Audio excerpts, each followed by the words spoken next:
morning, members. We're starting slightly late this morning at 10:05. Apologies for that. Can everybody in the chamber turn their microphones off? Make sure they're turned off. And that you're not joined in the actual meeting, that you've just got access through the chat. Is that correct? Yeah. Okay.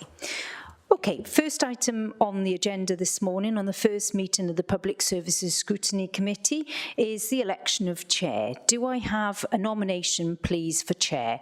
Councillor Rook. Yes, I nominate Councillor Armand Watts. Okay, do I have a seconder, please? I second. Councillor Bond. Okay, do we have any other nominations for chair today? No. Okay, well that means Councillor Watts is elected the chair for this committee, and he'll come and take his seat now, and then we'll move on to the appointment of the vice chair.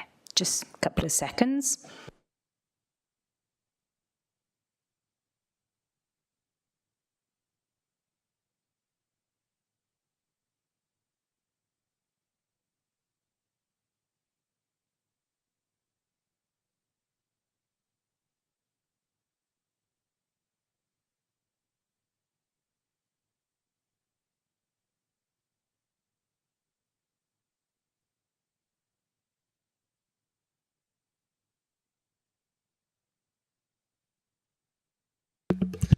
Thank you all for electing me as the chairman of Public Services Scrutiny Committee. I've been a councillor for 18 years. I've never been a chair of any committee. You forgive me if this is all a bit new, so be gentle with me. I think this is a great opportunity for this committee. I've looked at everybody on the committee. I have to say you're all, I know this sounds like I'm schmoozing you already, but you're all nice people. I can't say that really properly, is a bit unfair, but I think you're all easy to get on with, so I was slightly relieved. So I would hope that the politics, there's no politics in this, that we leave our swords at the door. And with that in mind, I'd like to move on to the election of the vice chair. Have we got any nominations for vice chair? Yes, I'd like to nominate Councillor Penny Jones. Do we have a seconder? Could I second that, please? Councillor Lane, yeah, we've got a seconder with Councillor Lane. So I assume we all, do we vote on this, Hazel, or we just accept it as fated? Are there any other nominations for vice chair? No? No. Okay, then that's carried. Councillor Penny Jones will be the vice chair. Would you like to move up and sit next to Councillor Watts?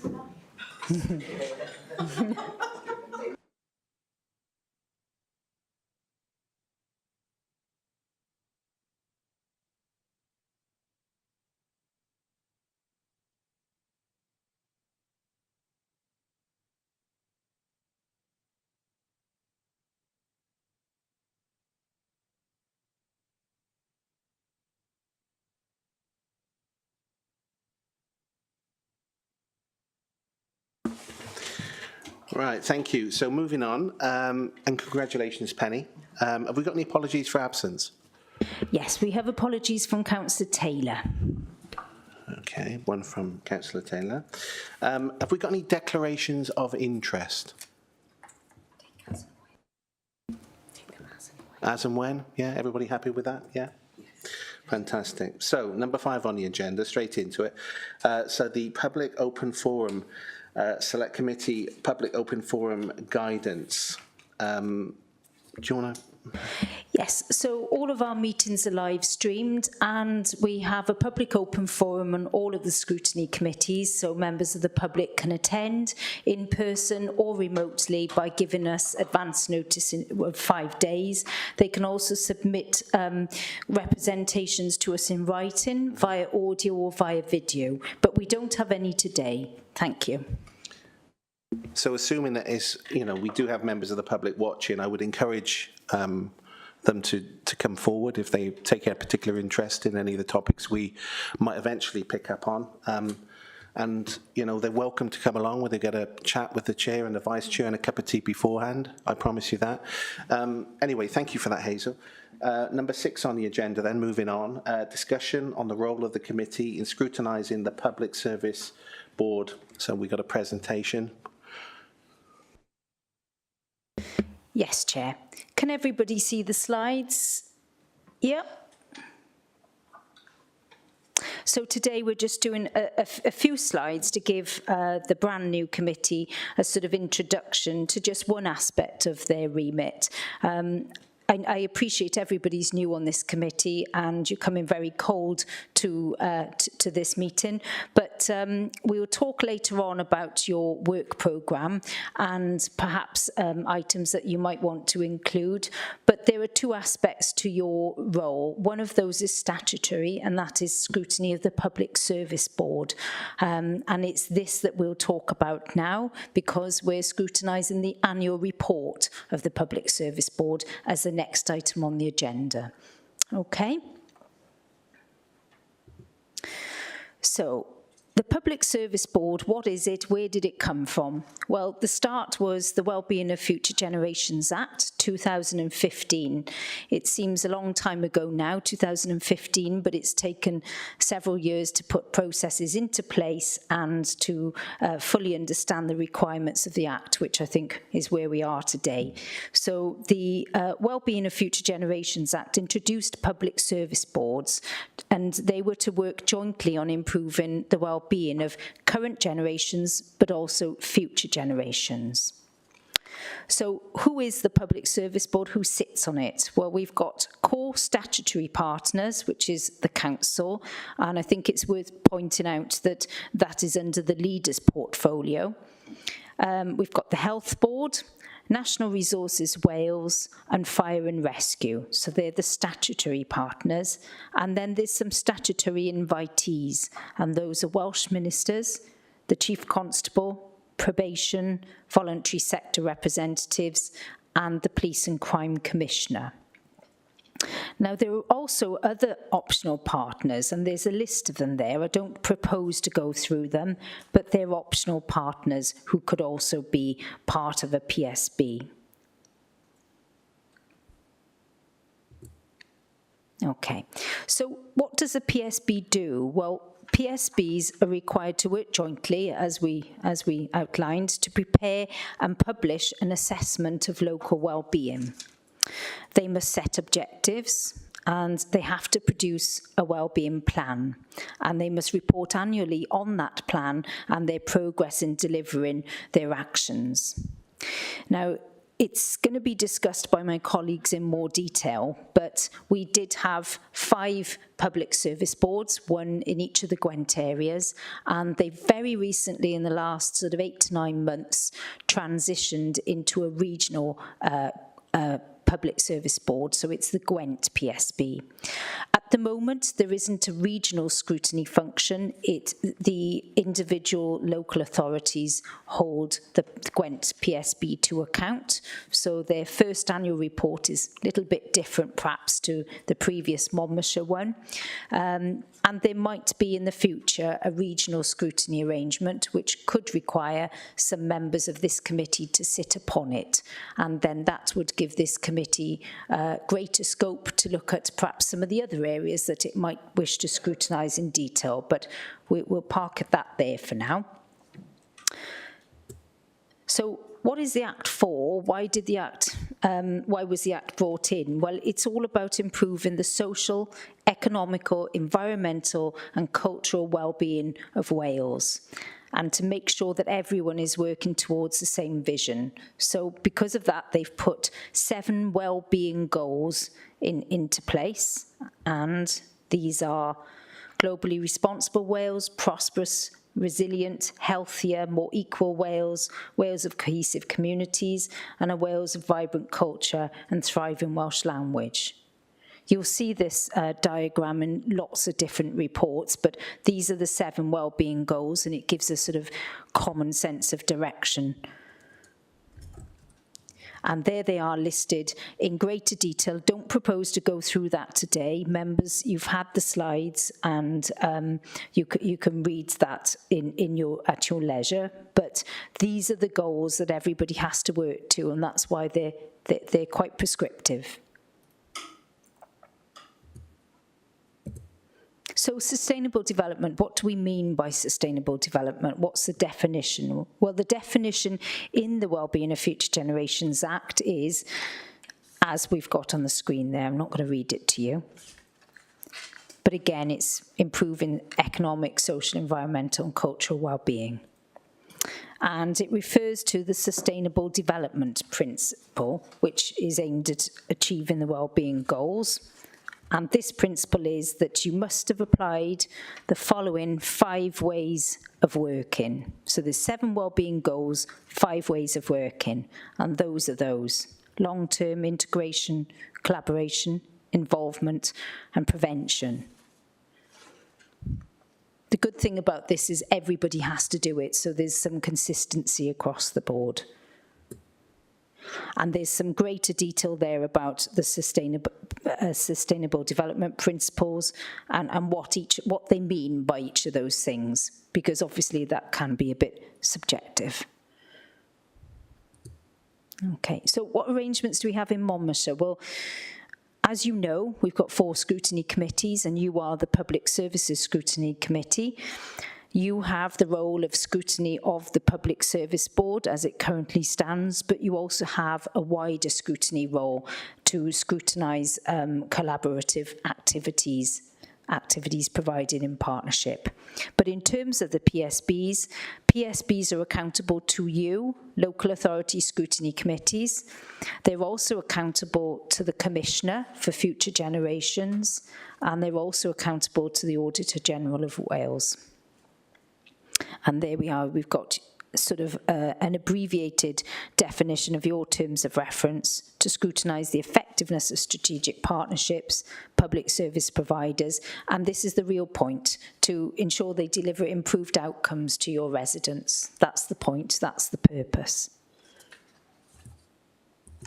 So what can the Public Services Scrutiny Committee do? Well, they can require members of the Public Service Board to give evidence only in respect to the exercise of joint functions, but they can require them to attend your meetings. Your committee can make recommendations to the PSB. You can advise the Commissioner and the Auditor General for Wales of the recommendations that you've made. And you can also make recommendations to the Council, to the Executive, if those functions relate to them. You can also refer an item to another scrutiny committee if it aligns with the work programme of that committee. So, for example, you could refer something to people or place for a more in-depth look. The PSB has to consider your recommendations and they have to respond to you. So in terms of your forward work plan, your committee must it's legislative requirement for you to scrutinise the wellbeing assessment, but also the wellbeing plan, the 2 things that the Public Service Board has to do, and you're a statutory consultee for both of those. You also have to scrutinise the annual report, which is what we're bringing to you today, and make any recommendations to the PSB. And we've sort of said here, whilst you can refer aspects of the PSB's work to other committees, it is important that one committee has an overview of the overall effectiveness of the board, and that's what your committee has. So I did briefly mention there's a Public Service Board transition to a regional PSB. So the 5 individual boards in the Gwent area have now merged to form a single Public Service Board approximately 9 months ago. But there are key priorities for Monmouthshire to take forward, and these 4 priority areas are the environment, health inequalities, and that is specifically mental health and obesity, the economy and skills, and inequality. Now, my colleagues might be able to talk to you more about those 4 priority areas, but I thought it was worth raising those that you know that Monmouthshire specifically is taking those on board, because they might be something that you would want to focus on in your scrutiny, or at least once some of this work has been undertaken, to have reports back to you on those. Okay. And then just a final slide, really. wider scrutiny of your committee. You can scrutinise providers of wider public services. You can invite them to meetings, but you cannot obligate them to attend. So that requires you having a good relationship, building good relationships with external partners. And we've not had issues having partners into scrutiny. They've been very forthcoming, really, over the years. So that's a good thing for you to know. You can also provide opportunities for the public to become involved in your work, as do the other scrutiny committees. Public can suggest topics, they can give you questions to be asked, they can participate in evidence gathering, and they can also provide you with personal experiences of services that they've received, which can help you then reflect the public voice in your scrutiny. I mentioned at the start, they can attend meetings in the public open forum, and they're able to submit representations in writing, audio or video to you in advance. And you also have the ability as a committee to co-opt people onto your committee if they've got relevant experience and skills, or you could just invite them in to assist you with any pieces of work that you choose to do. You could have people co-opted for a short term onto your committee, or invite them in as relevant stakeholders. So unless there's any questions, I can bring up slides if you wish, but I take that down, Chair. Members, are there any questions? I mean, we've got the officers here, fully au fait with everything that we might ever wish to know. Now's your opportunity. I know Jill had, so I'm tentatively going to, Jill had some kind of questions. More in relation to the report. More in relation to the report. But Jill, did you have any questions at this point? Thank you.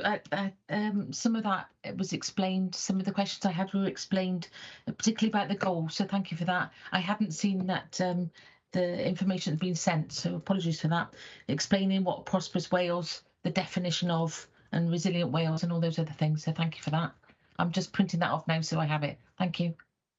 Thank you, Chair. The officers, do you want to come at this point? Matthew.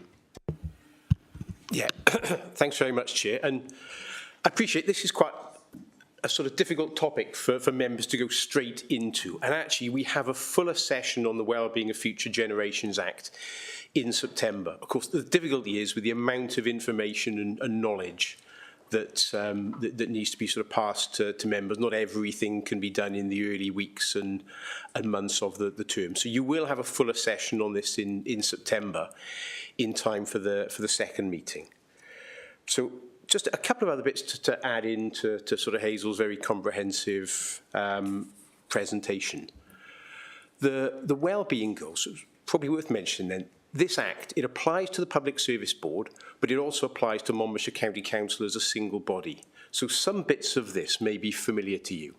So if you think about the integrated impact assessments that you see in reports that come to Council and which Cabinet see, every policy decision bringing about a change of direction that we see as Monmouthshire County Council is accompanied by one of these integrated impact assessments.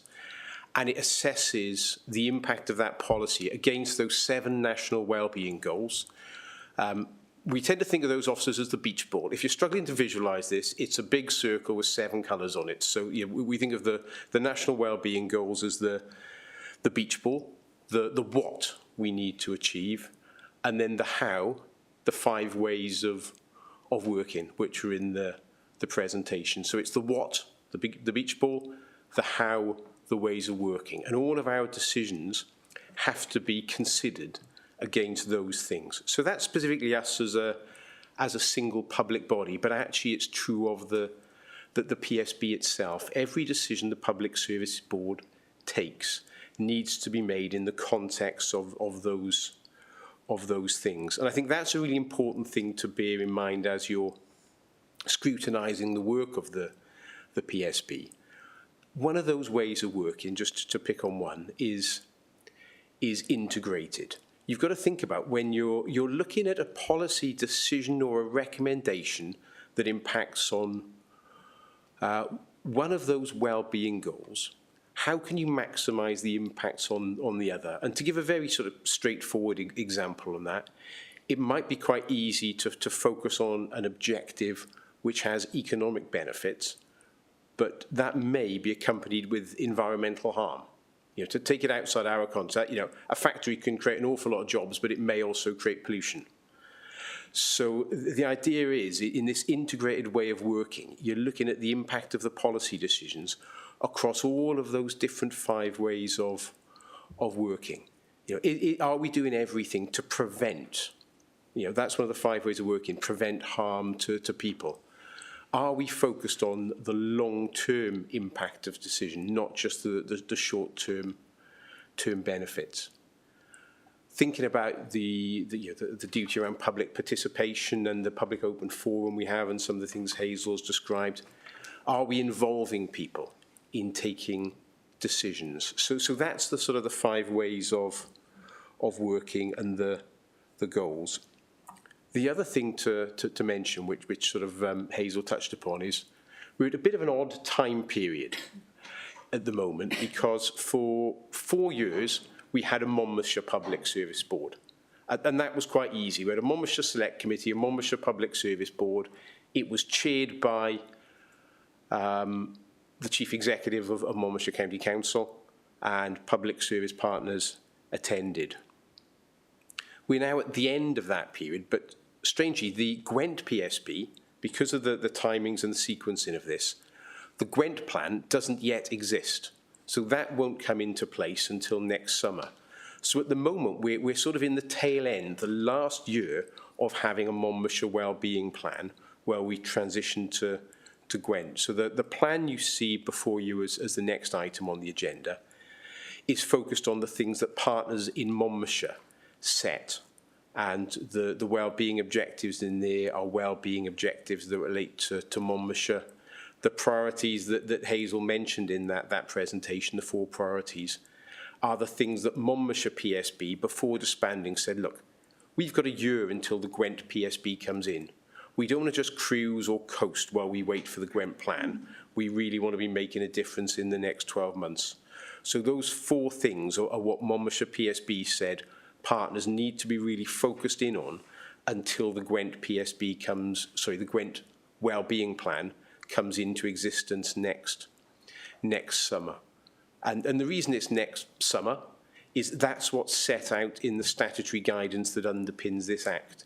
It's all aligned in with cycles around elections. So I think we have to produce the next wellbeing plan for Gwent. I think it's sort of roughly 13 months after the ordinary council election. So it's next summer that Gwent plan has to be in place. So hopefully that's okay, Chair, but I just want to set a little bit more context around this. And just if members at times find this confusing, we do as well. So please don't be afraid to ask questions around this. There's a lot of guidance, a lot of legislation, and I find myself continuously referring back to that written legislation to check it.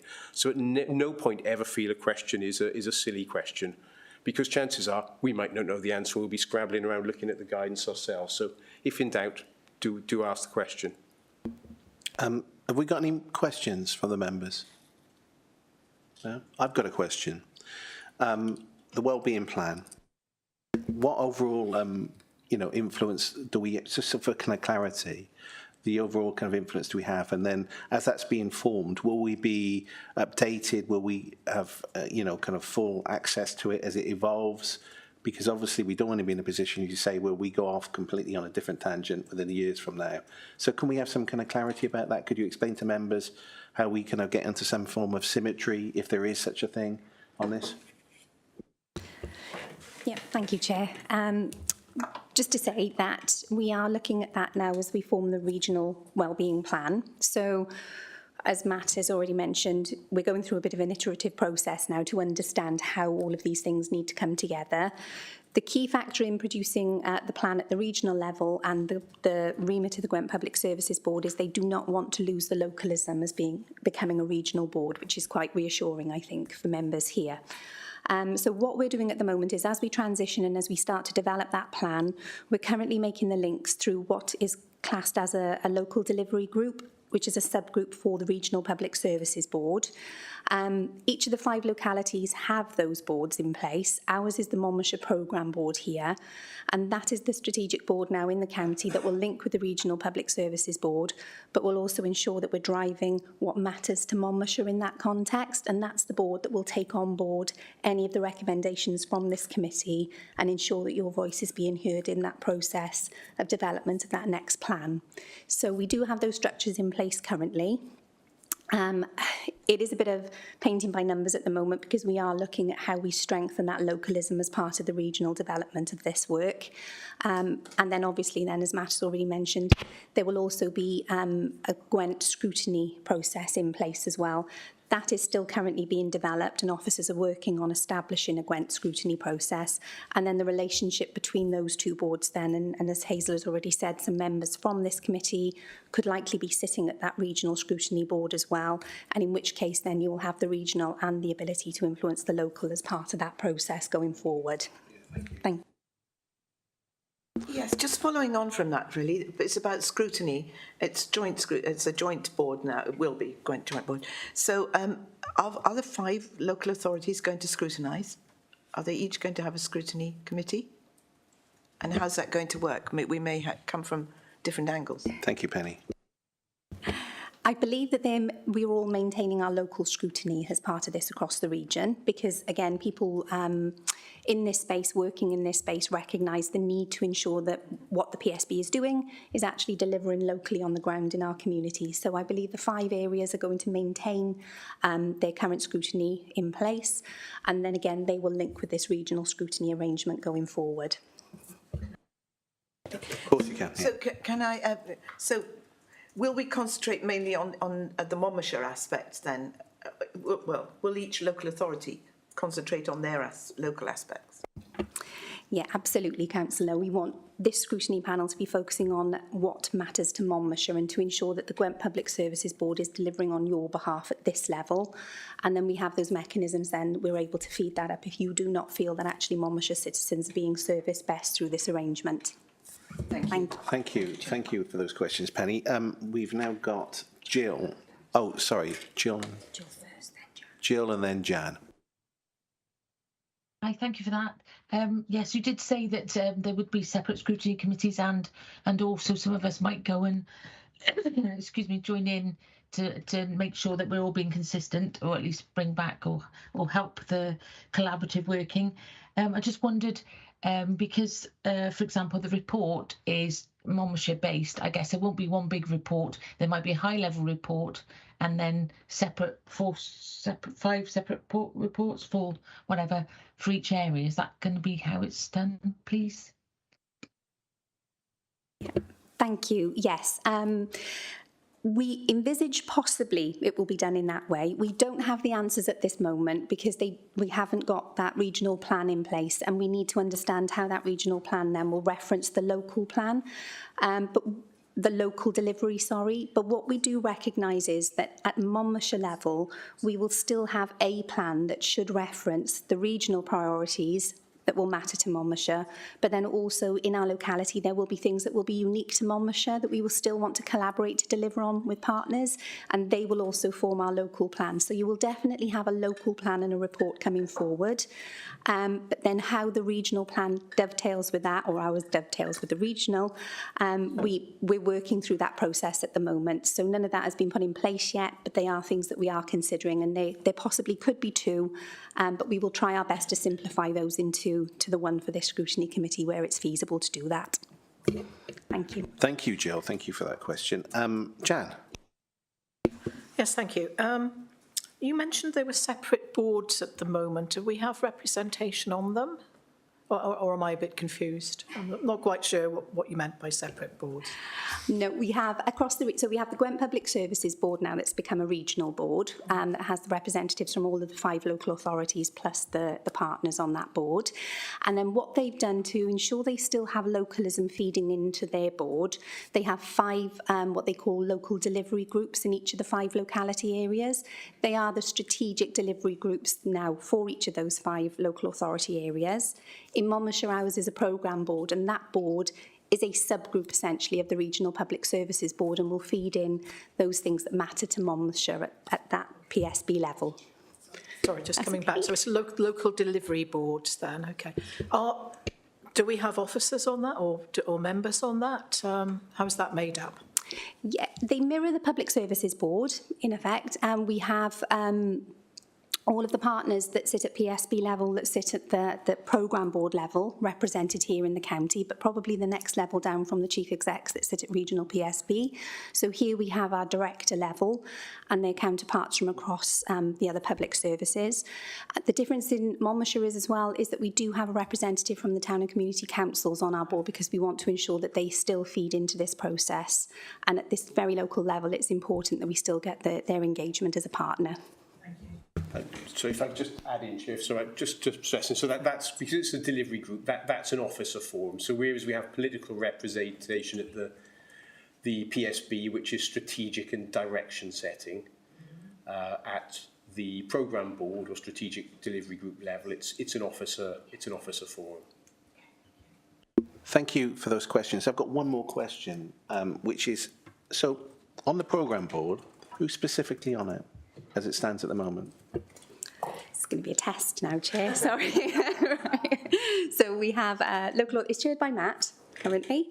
We have Will McLean, Francis O'Brien and Jane Rogers from Monmouthshire County Council.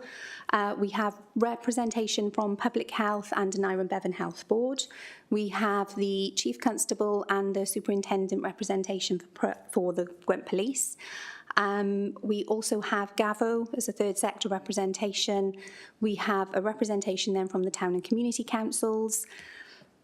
And then we have South Wales Fire and Rescue Service as well, and Natural Resources Wales. Wow. So. Well remembered. I'm impressed with that. Excellent. Thank you. Thank you.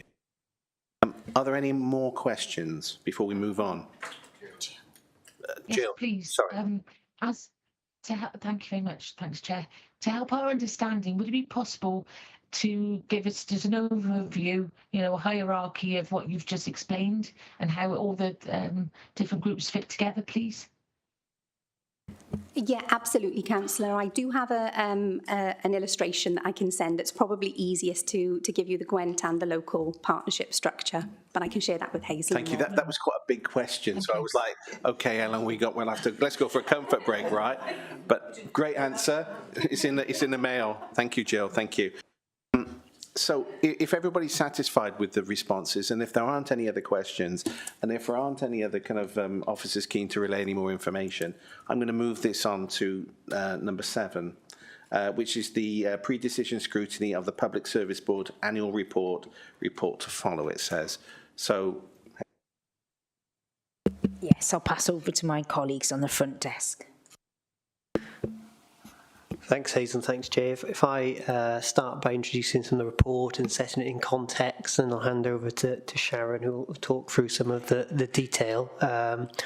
Just to say, good morning, I'm Richard Jones. I'm Performance Manager at Monmouthshire County Council and work with Sharon to support the Public Service Board in the development of its wellbeing assessment and also in its performance management reporting against the wellbeing plan, which is what we're here to talk to you about today.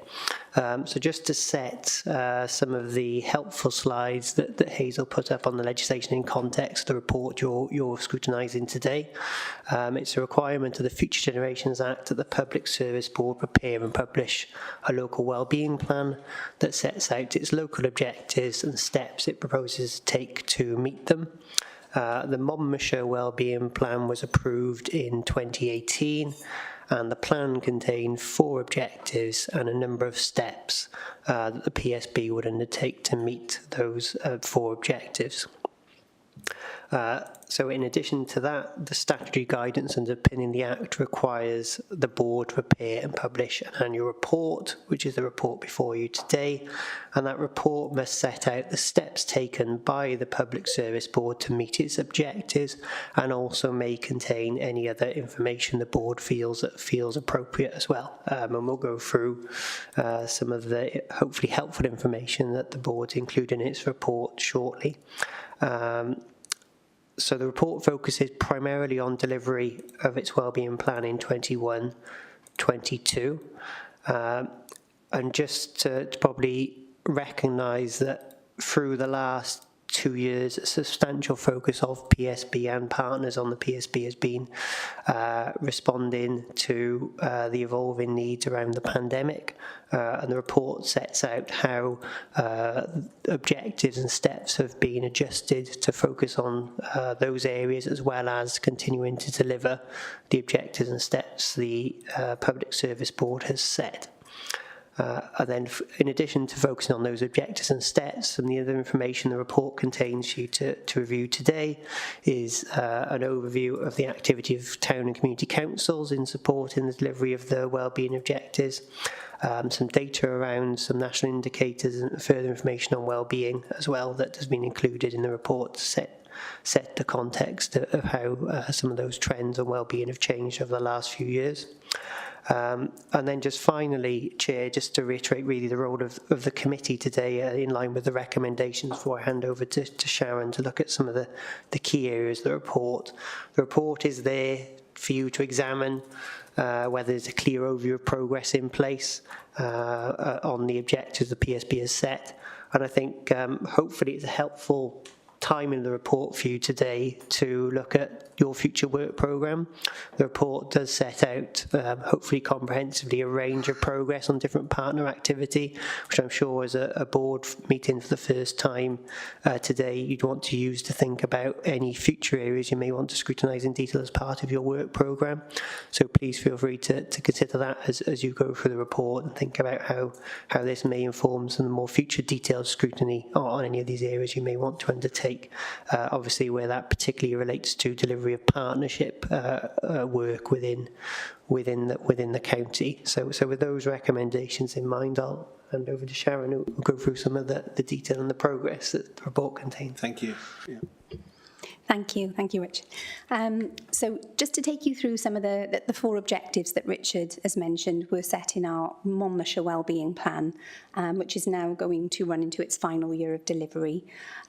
So if I start with objective 1, which is to look at the children and young people having the best possible start in life, I won't read it all verbatim because you have the report there, members, but what I will just like to highlight is just some of the good things that we feel that in the last 12 months, especially off the back of COVID, the pandemic, and then obviously where we've started to re-emerge from that and the challenges that has highlighted against some of these steps in our wellbeing plan. So we've had to be mindful of looking at some of the data, the evidence, and how that the last 2 years have really impacted some of the delivery in the county and where we've needed to really strengthen some of that. So we have, under the children and young people having the best possible start in life, we have looked at, or we have established, and we have a long-established wellbeing group in the county.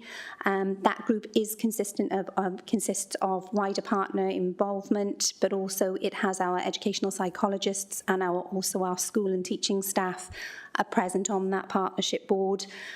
So we start to look at some of the data, some of the evidence, what's coming through from reports, what children are reporting through that and self-reporting through that mechanism, and look at where we're actually able to kind of tailor some of the programmes that we're delivering either in school or around the school environment to try to improve those outcomes for young people. There's a number of programmes that we've listed in the update for you today that are being delivered in our schools. Obviously, having a lead psychologist in each of the schools as well to link with that wellbeing element is pretty key for some of our children and young people, especially given the last 2 years that they've really struggled with education and education that they potentially have missed and the emotional impacts of that.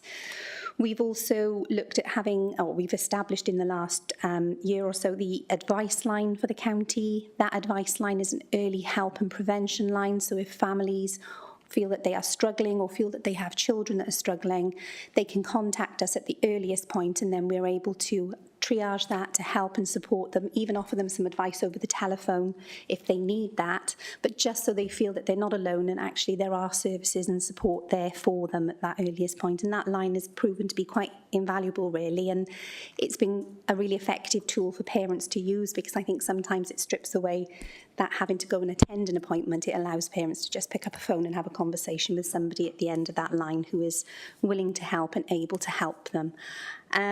We've also changed how we deliver services for our young carers in the county.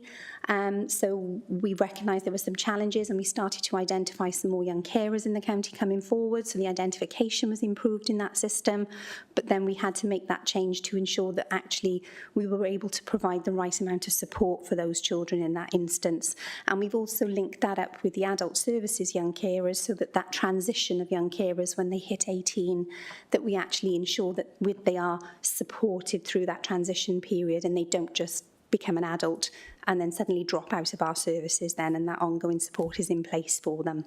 So in terms of that, then we have also continued lots of the work around our early help and our Building Strong Family service, all with the element of looking at that early help and prevention in this space, so that we can try and identify things at an earlier point. And that partnership at the moment is really proving quite invaluable for how we're looking at this data and where we're seeing the connection of children in the school environment, but then also outside of the wider school environment as well. If I take you on to Objective 2 in the report, which is looking at the challenges around demographic change in the county, we obviously have a piece in the report there that references the local development plan. I'm not going to try and be an expert on that piece of the world, but just to say that we felt it was important that this is linked into our wider wellbeing in the county, so that the future plan actually addresses some of those challenges that the community feel that we have, but also engagement with our wider partners around what that plan looks like and how we have the right structures and support in the county to meet that housing need and demand going forward. In addition to that as well, we obviously off the back of COVID, we had a springboard in terms of working much more closely with our communities, and we've started to develop the more place-based working, which is integrating with another piece of legislation which I'm sure members are going to become very familiar with, which is the Social Services and Wellbeing Act, and that's looking at that early help for individuals where we're able to provide them information, advice and assistance, but also structure services in a place-based way across the county, because we know that people keep people well, but actually we want to try and keep them well in their community and outside of our services where possible. So we've been looking at growing the place-based offer, working with a multi-agency approach, and then also bolting into that kind of volunteering, active citizenship, and that everybody in their community doing their bit. And then we've got a team of people then, so we've placed prevention social workers in the community outside of our front door and our statutory services, so that they're able to triage people, support them, but also then identify where in the community we can continue to support those people to try to keep them well, to build those social connections that we know will help them in the long term, and to also then keep them out of statutory services where possible. So also as well, we've had I'll just go on to the next one. Sorry, just find my page. The environment priority that we have. Can I just cut in here, though? So look, we're covering a lot of information here. Yeah. And I just wondered, because you all take notes, and then by the time we get to the final objective, we might have a question about Objective 2, or we might not. And I just wondered at this point, were there any questions really from elected members? I know that Penny had some, obviously we're very lucky to have Penny here for a multitude of reasons, but mostly because she was the former cabinet member that incorporated, so for example, developing a model of care bill, which is on this objective here. Penny, did you want to come in, or did you want to say anything? I just wondered if there were any other questions from members. Sorry to interject, but you were on a roll there, weren't you?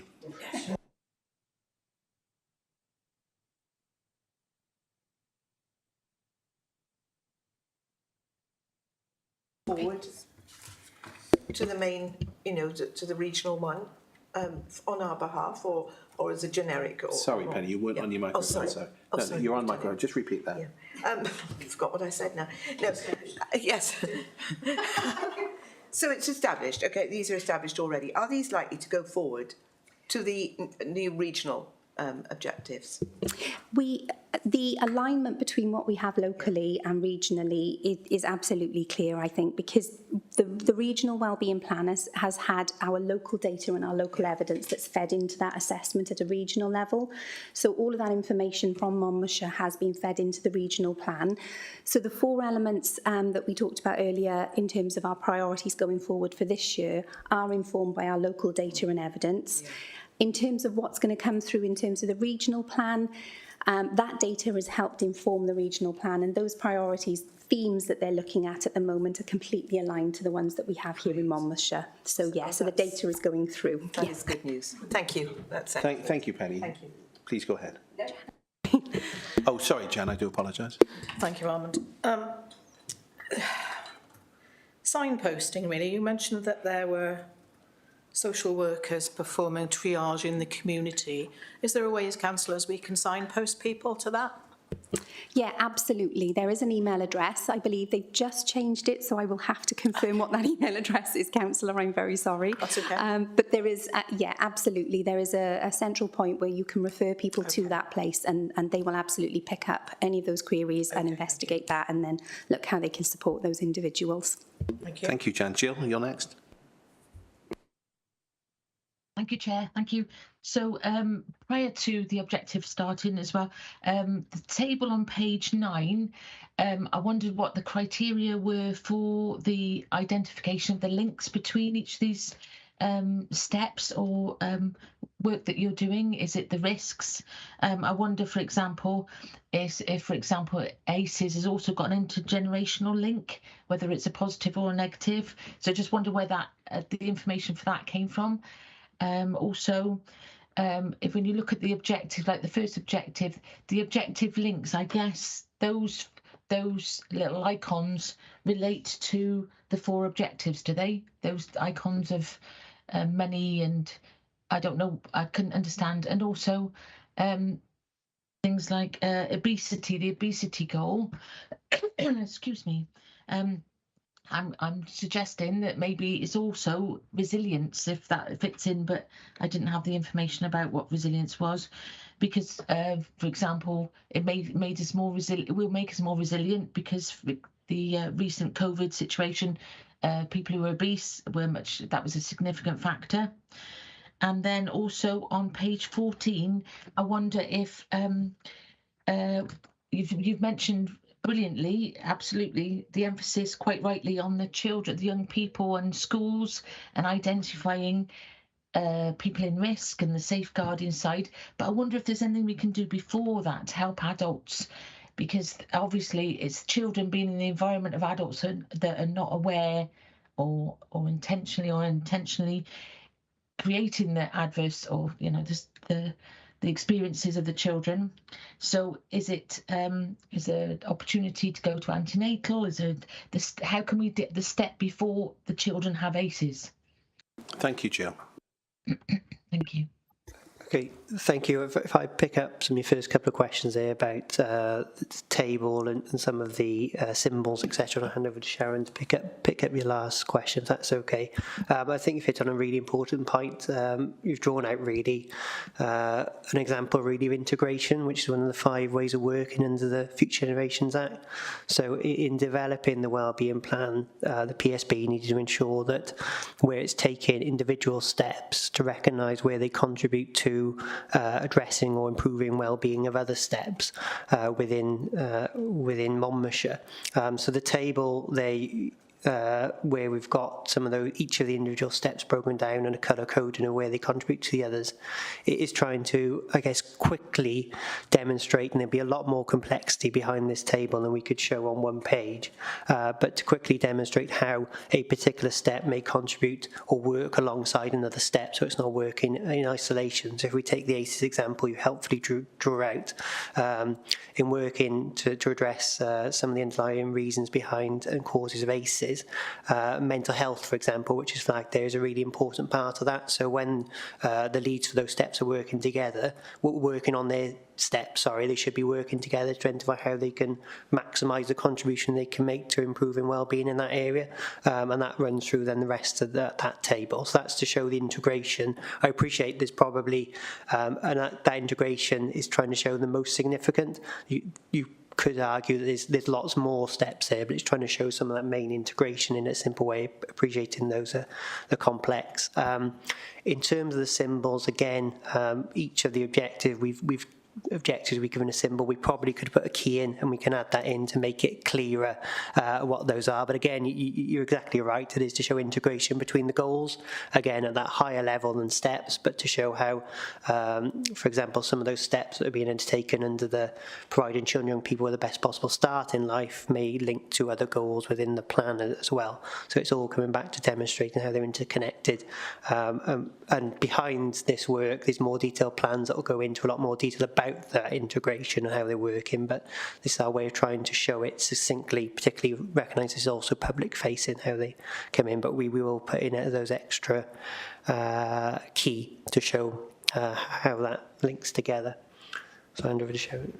Yeah, thank you, Richard. And just to say, Councillor, as well, in relation to the early years piece, we are currently looking at, or we do have, or the Public Service Board endorsed this year a early years transformation programme, but also as part of the ACES step in this wellbeing plan and the work that we've been looking at around the mental health, the early help and the prevention, we have also been looking at the first 1,000 days and thinking about that preschool age as well, from the minute that people obviously, from the minute people become pregnant, women become pregnant, and that development phase then of pregnancy into their birth, and then the first 4 years then until they start school.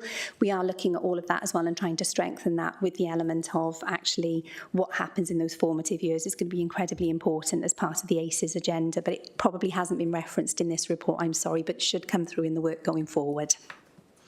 Thank you. Jill, is that it? Yeah?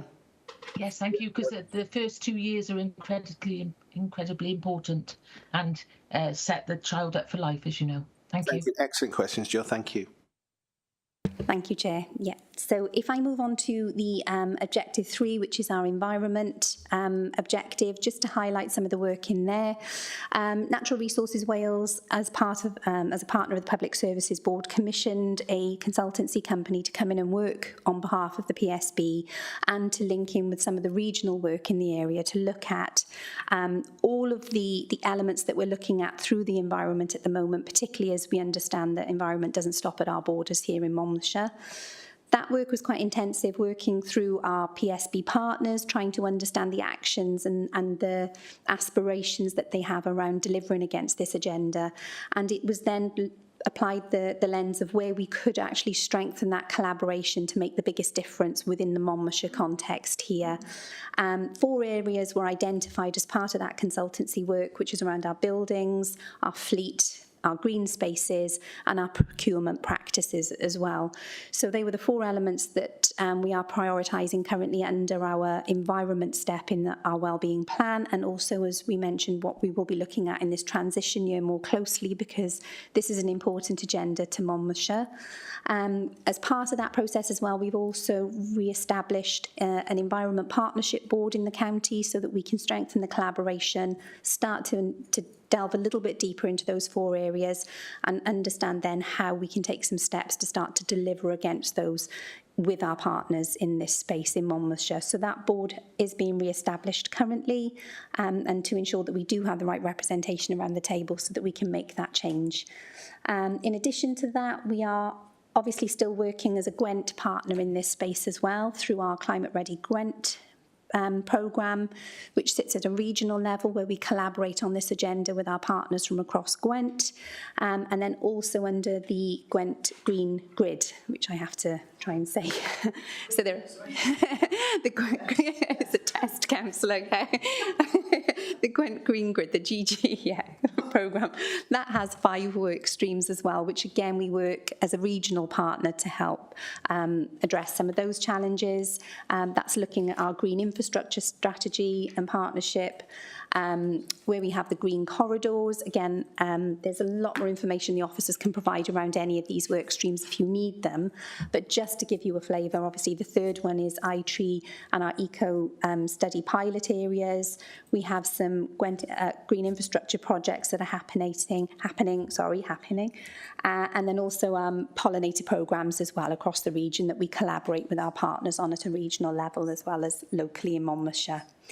In addition to that as well, our South Wales Fire and Rescue colleagues are continuing to work with our schools and youth provision services, and this is very much around some of the programmes that they lead, trying to ensure that we have that wider sustainability lens, but also that global citizen and that responsibility of our next generation in this space to look after the outdoors, to appreciate our green infrastructure, and really to start to think about how they can become those citizens of the future that start to think about this agenda more strongly. And then if I go on to Objective 4, which is obviously around developing our opportunities for businesses and communities, so the economic part of the county, there's been some extensive work there around this in the Cardiff Capital City Deal region space. So that's Monmouthshire's interest at that level as a partner in that piece of work. Again, that one sits at a much higher level to Monmouthshire, but actually it's obviously servicing the interests of Monmouthshire through that arrangement at that level. Then we have a number of elements of work that we've introduced around the training and education. So there's obviously database of employers looking at what development opportunities are needed there to encourage business. Increased links with businesses as well, so we have business resilience forums and our partnerships there where those conversations happen, so we can start to understand those demands. We've introduced obviously the apprenticeship, internship and graduate strategy to the county, so we can start to build on those traineeship opportunities. And then obviously we have that Communities for Work Plus programme, which is looking at those from the NEETs end. So when children start to come up to that school age where they're leaving school and thinking about their forward trajectory of education, employment and training, but then also those older adults who are potentially further away from the workplace and need some support to be able to get themselves back to a position where they can become employed and economically active again. And that requires a lot more of the kind of wellbeing work around that to support those adults who probably have some very complex needs and need that help and assistance to get back into the work environment. And we also have, we also... Sorry, can I just interject? Can we just pause a bit? Because we're getting ahead, we're going fast into this, right? I've just got to kind of question myself. I just wondered if other members had any questions at this point as well, because we are pushing forward. Jan? No, I'm okay. Oh, you looked like you had a purpose there. You were keen. Dale. Dale. I'm sorry. Sorry, Dale and then Jill. Thank you, Chair. My question is around the state of our high streets. Obviously, COVID has had a huge impact on people's shopping habits, which has had an impact on the retail offering within our high streets. Part of the problem that we have in Chepstow, where I represent, is that our high streets are predominantly rather large footprints, which means that they have rather large rents and rather large business rates applied to them because of the square footage. Chepstow is quite entrepreneurial. There are a number of small businesses that are working from home. Is there any scope to look at doing something on the high streets that will benefit those fledgling businesses, those local entrepreneurs that are struggling to be able to find somewhere on the high street to be able to sell their wares or services? Part of the problem, obviously, is we don't own the buildings. They're tend to be managed by unattainable organisations, hedge funds, pension pots that never ever have a conversation with you about anything. The only thing they're interested in is the rent. Absentee landlordism is a huge problem. The conditions of the buildings deteriorate when they're not looked after, and then the view of the high street changes. People don't want to come because it's unattractive as well. So so specifically, your question is, does the existing strategy deal with your question, really? Thank you. I'm going to take also Jill's question as well at the same time, Jill, and then we can, I've got one question myself and then we're going to move on. Yeah, so I'm so sorry, but I thought we were asking questions after each objective. So I've got some for 2 and some for 3, sorry. So for 2, I'm sorry, I'm a scientist, so the fact at the top of, first of all, can I say, this is such a comprehensive report and it's doing so many good things. These are just, you know, identifying small things that we can only see because you're doing so many good things. So the top of page 16, it's not 10%. So it's you know, it's nearly 10%, but it's not 10%. But that's and also why I noticed that the over half are on Church Road of the affordable housing, and I wonder why that is. Whether 10% was a good target, then I see that it's 50% now from the government in paragraph 4, and how are we going to identify that, please, and make that happen? And obviously it needs to be related to the demographic need. And the other area is around empty homes. I know there's empty houses in Caerwent, Portskewitt, Caldecott. I could tell you straight away now. How are we working towards making sure that they're filled and people are not homeless? And then on objective 3, do you want me to do that one as well now? Yeah, I'm going to say this though. So if you don't mind me saying, is that if we've passed an objective, so clearly the officers carried past objective 2, we've moved on to say objective 4. What I don't mind you asking the question, but can we wait at the end then if you've missed out questions if we've gone past that? Is that fair, members? Or wait to the end? I've been waiting. So no, but sorry. Up. So what I meant was we've covered objective 2. The officers on, I would say, objective 4. Yeah. And if we've already kind of covered, so what I'm trying to do is interject so we don't cover everything and then we've got a whole bunch of questions at the end. So I guess my thinking was if effectively we're on, can we go back to 3 and 4 as opposed to going all the way back again to 2? Does that make sense, Joe? I mean, of course, you can come back at the end and ask any questions that you feel are relevant throughout. We can just, kind of sum up at the end then as well. Is that all right, Joe? Sorry, I misunderstood. I thought you'd asked Shannon, is it, to do one objective and then ask for questions and then another. So I've had my hand up a while, but yeah, no, I appreciate feel that. quite. So what within those questions? I mean, I'll let it go this time, but so can you just respond to those? Sorry. And should I ask you about 3? Objective 3? Yeah, if you've got. I'll say about objective 3 if that's all right. Yeah. And it's only one thing. I noticed that it is really good, a really good report, and there's a lot of good work being done. But wonder if there's an opportunity to look at schools and look at our role modelling behaviours that are just going plastic free. Lots of the other carbon situation, the decarbonisation, brilliant work, but all plastics come from oil originally, and that's releasing carbon. So we could role model in the county hall and in the college, recycling, using plastic free.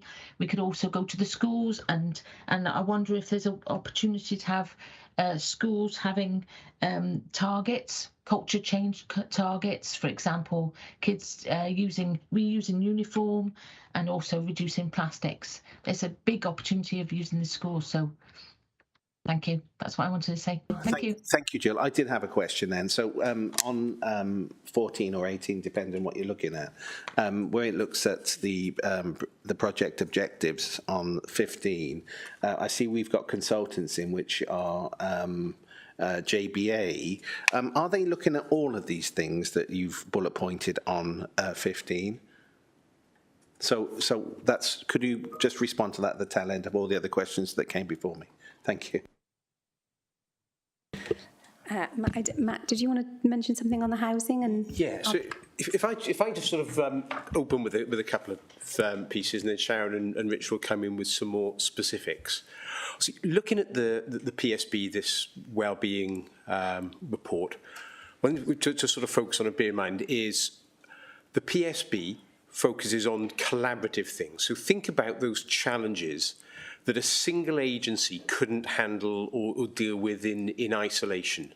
So the sort of the things here, which are the things which are so complex and intractable and sit across or require responses from multi-agency. So if I sort of go back to your point, Councillor Brooke, absolutely key issue in terms of, we are a retail-driven economy, and the health and vitality of our town centres is absolutely central to that. If we think about the PSB aspect of that, most of the work in that sits primarily with Monmouthshire County Council as a single agency. So there's not much of a role for the police, for fire and rescue, for health in that. So that sort of issue wouldn't tend to be looked at by the Public Services Board. And, interesting, even as we look at wider economic issues, well, they've been a part of the Monmouthshire PSB plan. There is a debate to say, actually, do they sit with Gwent PSB, or should Gwent PSB sit back and let that work exist on the footprint of the Cardiff Capital Region? I won't go off on a lot of detail about that, but is it a Gwent or is it a Cardiff Capital Region response? So as we think about these sort of PSB responses, think about who would need to be involved in the solution. So I think the issue you highlight, absolutely right. I think that the response from that probably sits with Monmouthshire County Council and the Place Scrutiny Committee rather than the collaborative Public Services Board committee.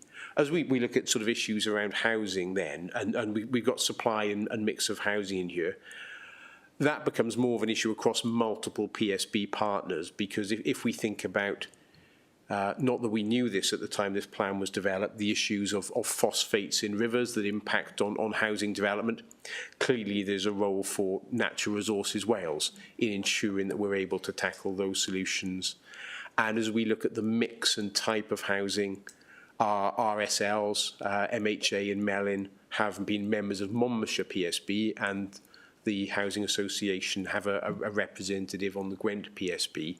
So actually that becomes, that sort of issue is a real PSB one, because it takes a lot of partners working together to solve it. So we tend to think if we cannot solve it as a single agency, it's a really complex one, it's an intractable problem, then it's a PSB issue. So if we think about that in the lines of question, who else needs to be working with the council? We need to be working in collaboration to do some of that.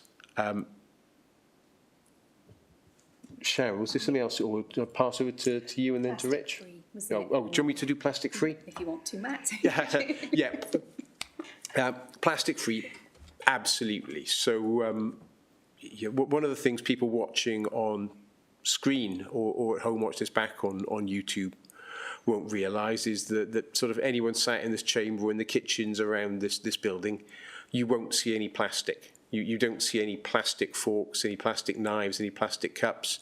What you see is orange mugs labelled Surfers Against Sewage, Plastic Free Monmouthshire, and glasses. And this was an initiative a couple of years ago where council at that time declared that Monmouthshire would strive to be a plastic-free organisation. And we're very lucky that in our towns, driven by incredibly committed residents, we also have a number of plastic-free initiatives striving, I can't say it's there, but to work with businesses to reduce the impact of single-use plastics. So I think the point you make, absolutely, that's key, that we eliminate as far as we can single-use plastics from our supply chains and our everyday operations. And absolutely, that's something that through the PSB we need to be getting all public service bodies to commit to, not just us as a council. So yeah, absolutely.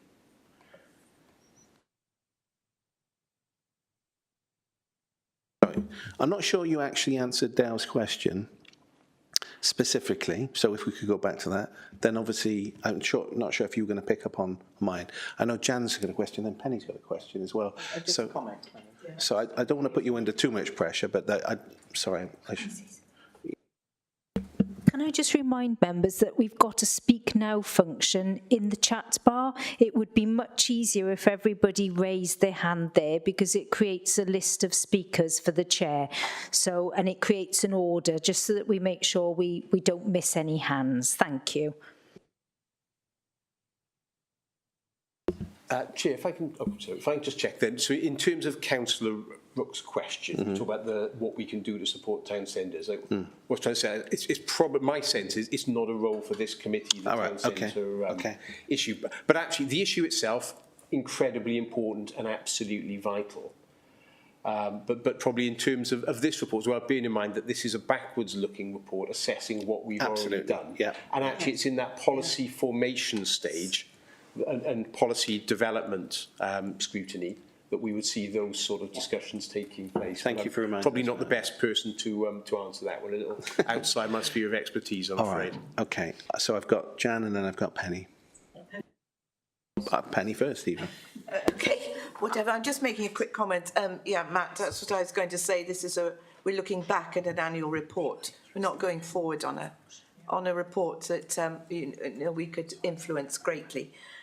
And the other thing I'd like to say, I think Jill asked about children, young people being involved in plastics. And at the end of Objective 3, you have actually you've got there's a paragraph about PSB partners focusing on global citizenship, supporting schools to learn more about fair trade. This is what they actually did.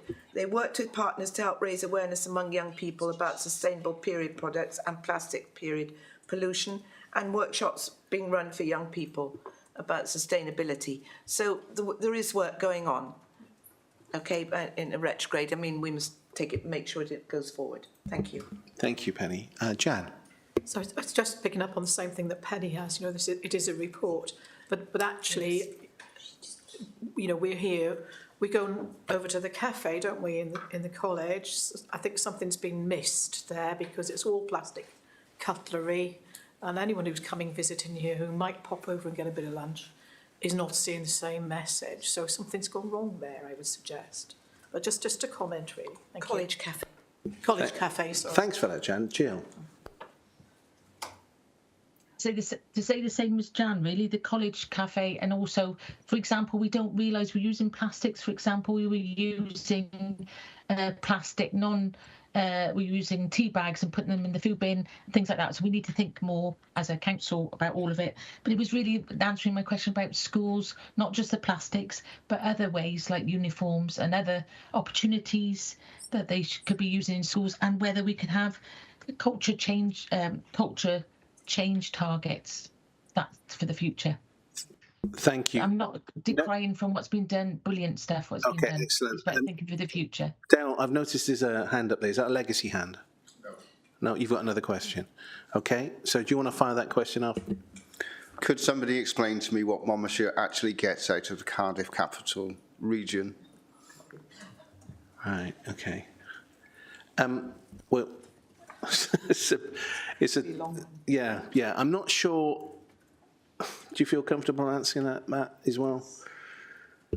I think probably would say that. I'm probably not the best person to answer that. We have a separate joint scrutiny arrangement in place for the Cardiff capital region at a very high level, and particularly sort of for the benefits of those watching at home that won't be aware of it. So it's Cardiff capital region is a collaboration across 10 local authorities, which is tasked in raising the economic output of the region as a whole. So what it recognises, working at that level, is economic benefits in one part of South East Wales will tend to benefit all parts, because actually most people don't live, work and do everything in a single county in South East Wales. So actually, if we can raise the economic prosperity of the region as a whole, it will benefit all parts of South East Wales. That's the sort of theoretical. What I would say in terms of the points of detail, it probably is something that sits with the Joint Scrutiny Committee of the Cardiff capital region. Thank you. I know you've got a supplementary, Dale, but you've had 2 cracks at this now, right? And I was going to say that Stephen also sits on that as well. So maybe Stephen might want to come back at a later stage and explain to us or give us some kind of updates, which would be really interesting, Stephen, actually, if that's okay with you. Yeah, I haven't been involved in anything yet. I know I was kind of nominated for it by Mary Ann, so as soon as I do anything, I'll feed back.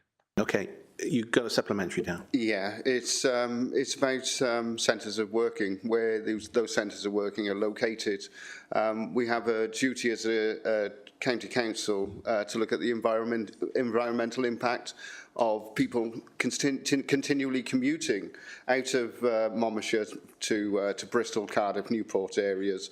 And the environmental impact that has. Surely looking at bringing larger businesses into areas of southern Monmouthshire makes much more sense than taking the people out of Monmouthshire. Let's bring the business in rather than take people out. Thank you, Del. Was there a question? No, well, that was kind of it. Right. Is there a way of bringing that business into Monmouthshire, right, rather than people migrating out? Okay, okay. So there were a lot of questions there. I do apologise to officers because I've let this go astray again, haven't I? So if you want to come back on some of those and do your best. Thank you.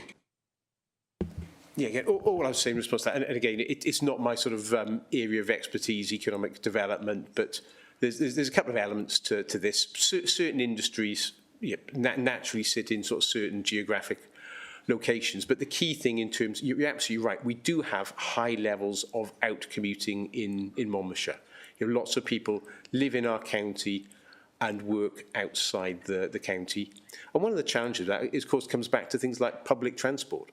If you look across the Cardiff capital region, there is a huge investment, 720 million, I think, in the South Wales Metro, which makes it, should make it easier for people to move around South East Wales.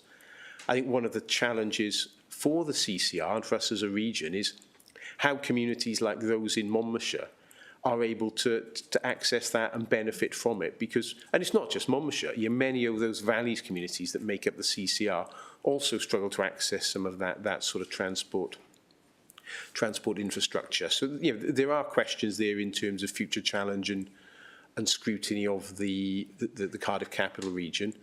And the other aspect of course tied into this is the development of things like remote working, and actually ensuring, as we do, that people in Monmouthshire communities have access to high-speed broadbands, that when business centres and co-working spaces open, that people have access to the technology, so they don't actually need to be making long journeys to travel to work, but can actually do their work from Caldecott or Chepstow, irrespective of where their employer is based.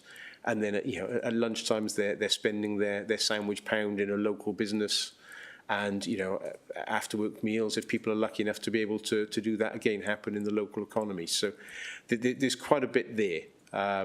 Not something I can solve, or we can sort of resolve entirely to this committee. But I think the questions are absolutely the right ones. And I think with these new select committee arrangements we have as well, there may well be questions that come up through this committee that quite rightly need to be passed to the chairs of other committees or fed in through that CCR scrutiny, joint scrutiny. I think that the difficulty, if I can just say, is because it's clearly not that defined about what our role is, and we're yet to find our raison d'etre, is to I've been quite liberal, really, allowing all these questions. I know it's a bit of a free-for-all, so I do apologise to officers, but what we have are new members you can see are super keen, really, and I wouldn't want to not let that natural thing happen, really. Does that make sense? So back over to you. Yeah. Thank you, Chair. Just to come back on the last question you asked as well, and regarding JBA. JBA were looking at what was in scope of the partnership here in Monmouthshire. So they looked at also those 4 elements in detail around what each of the public bodies were doing in that space, but then also considering what was happening at Gwent level as well, and where they potentially could be going forward with one eye to the Gwent Public Services Board, where some of the work that we could start here in Monmouthshire but could catalyse where we could take that at a Gwent level if needed as well. So they completed that work. It was only a fixed contract period to undertake that review and to make those recommendations to the partners for us. And now that Environment Partnership Board will need to take that forward. So it could be something that you would like to look at as a scrutiny committee going forward yourselves as part of the forward work programme. Thank you so much. Thank you. Thank you. And then just to conclude on the last objective, which was the business resilience in the county, an economically thriving county. The other elements in here, just to highlight to members, we previously had the GovTech Challenge, which was looking at a digital platform that would assist people with transport solutions in the county. So that piece of work it's hit a little bit of a bump in the road, I believe, with the difficulties I think they've had with some of the software development in that space, but there is an intention now for that to be tested and rolled out going forward as soon as the company who've been delivering that challenge for us are able to take that forward. But that again will look at a whole range of solutions and options that people have in terms of transport in the county, recognising that we still have challenges in Monmouthshire, but actually this might give people a menu of options that they can see how they can plan and plot a journey from community solutions to actually transport solutions that we might have. And then lastly then is around the food development offer in the county. So previously our Cabinet in 2021 agreed a food development action plan. That plan now, we have a strategy off the back of that. We have a dedicated food officer and they are forming a partnership now to look at how we can take forward that strategy in the county, but also considering how we can, through the Agritech Centre, enlist the support of one of the universities then to help explore how we can support farming businesses and specifically around some of the technology that could be used in that space as well. So that's going to be an ongoing piece of work that you might also want to be considering as we move forward in this space. So that were the 4 objectives really, just to give members an update of some of the progress. There are probably lots of other pieces of work that are going on, and if members are interested in this at all, we'd be happy to provide more information on that to anybody. But yeah, I think, is there anything you wanted to mention, Rich, on the measures off the back of that then, unless there's any questions after that objective really?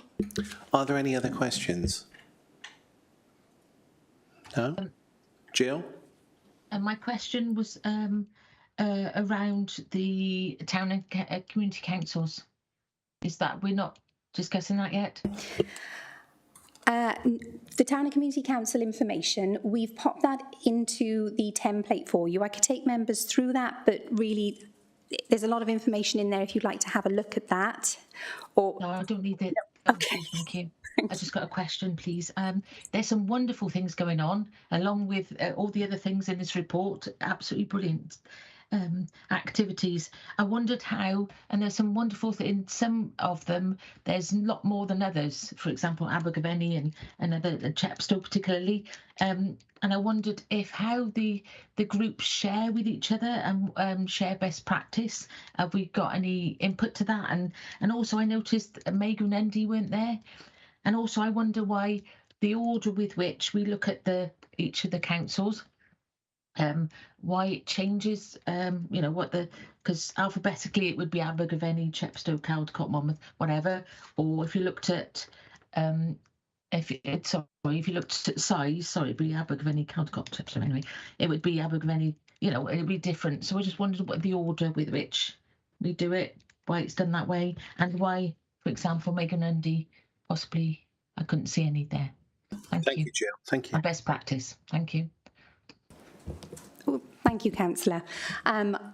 I have to say the running order is probably an error on our part in terms of how we've listed the Town and Community Council information in the template. They should have just been done alphabetically, so we've probably fallen out of sync in terms of populating the template, so I apologise for that. There is some fantastic learning from the Town and Community Councils, and we are in the process off the back of this with the regionalisation of the Public Services Board as well, of strengthening how we collaborate with the Town and Community Councils. So we are setting in place with this year going forward, recognising that there's some fantastic learning. There has been a bit of churn, I think, in changes of clerk in some of the town councils.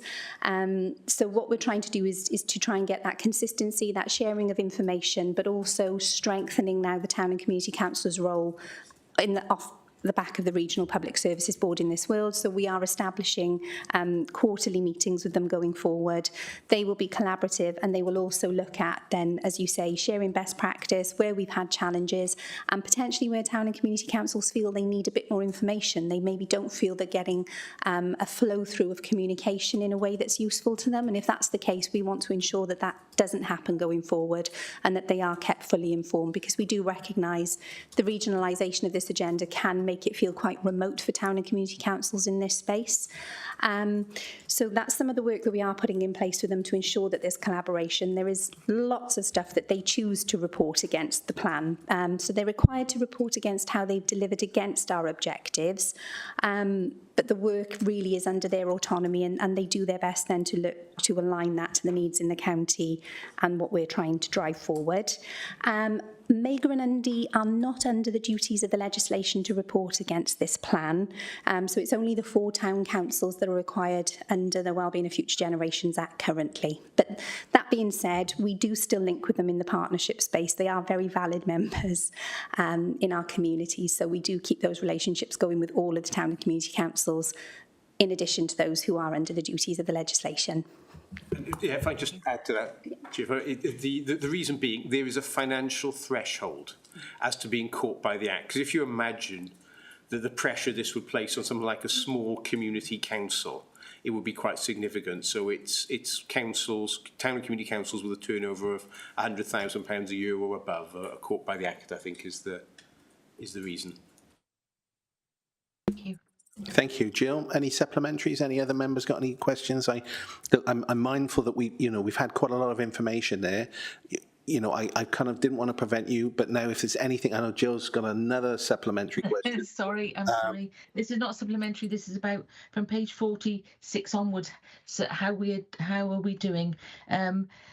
So we've got the thought about it being such a diverse community in Monmouthshire.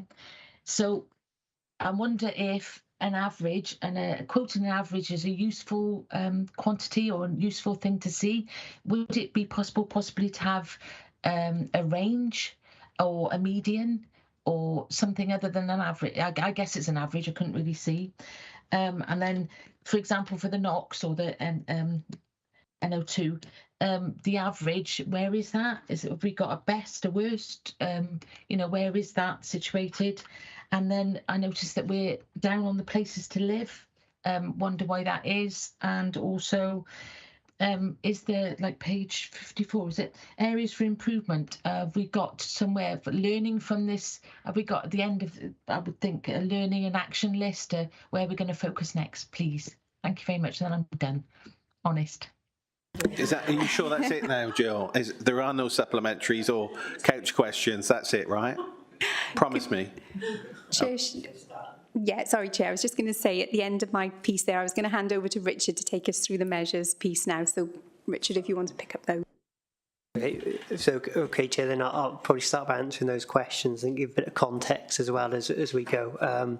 If I could just check out the bond, in terms of the average, you're referring to those ONS measuring national wellbeing measures there. Sorry, just trying to keep up with your page numbers. Yeah, I guess, sorry, sometimes it's actual the document number and then sometimes it's how it's been shared with us. Yes, so I know it's ONS and you can't do anything about that, but with such a diverse, as we've said, we say so much, Monmouthshire is so diverse in all sorts of, how we live and everything else. Wonder if it's more useful. I don't suppose we can ask the ONS to do it differently, but it would be more useful, wouldn't it? It doesn't mean a lot, does it, as it is? Yeah, possibly. I think so in terms of the ONS National Wellbeing Programme, it's in there to show, try and demonstrate some of the impact on personal well-being. In Monmouthshire, a lot of our measures talk about social, economic, cultural, environmental well-being. It's in there to try and demonstrate what people's views and feelings are in Monmouthshire, recognising that obviously, as you say, Monmouthshire is a large place, but having some of this data that is comparable to Wales and other areas of the UK can help give us some context about where we are in Monmouthshire. But in terms of looking at that in more detail, you're exactly right. We need to have a deeper understanding of wellbeing in the county than just using one measure and one measure alone, which is where we're Chair and Councillor Bond, I probably draw attention to the wellbeing assessment update, which is also contained in there. And that's assessment we've updated in the last 12 months now, working with colleagues as part of the now regional Gwent Public Service Board as well.